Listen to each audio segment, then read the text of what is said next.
ज़रा सोचो, एक ऐसी जगह जहाँ किसी इंसान का कदम भी मुश्किल से पड़ता है, ऊपर से सब कुछ बर्फ़, खामोशी और अंधेरा।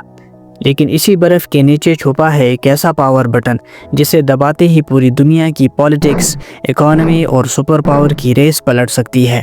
और इस बटन पर सबसे पहला हाथ रशिया ने रख दिया है। आज हम वो राज खोलेंगे जो आपने कभी नहीं सुने होंगे। ये है आर्कटिक ओशन और इसके नीचे दुनिया के सबसे बड़े अनटैप्ड ऑयल और गैस रिजर्व्स माने जाते हैं।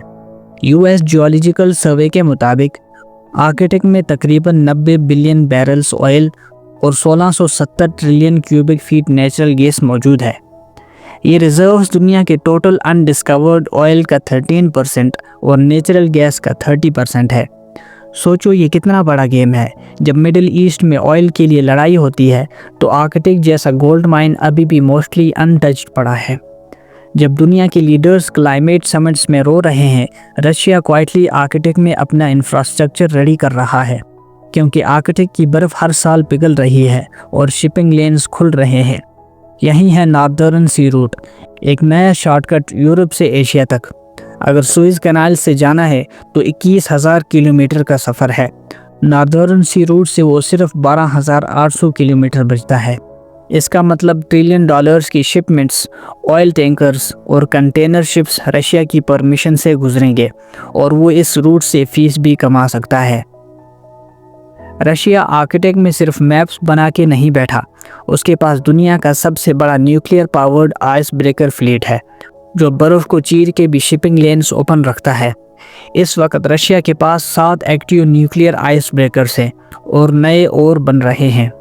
लेकिन यूएस के पास सिर्फ 2 डीजल आइस ब्रेकर्स हैं, वो भी आउटडेटेड। चाइना के पास आर्कटिक का कोस्ट लाइन तो नहीं है, पर वो भी रशिया से टाई अप कर रहा है ताकि उस रूट को यूज़ कर सके।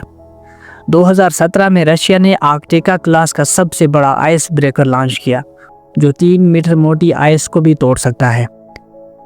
आपको ये जानकर हैरानी होगी कि रशिया ने कोल्ड वॉर के बाद बंद हो चुकी 50 से ज़्यादा आर्कटिक मिलिट्री बेसेस फिर से ऑपरेशनल कर दिए हैं। साइबेरिया के आइलैंड पे नगोर्स्की एयरबेस, जो नॉर्दर्न पोल से सिर्फ 600 माइल्स दूर है, उसको 2017 में मॉडर्नाइज किया गया।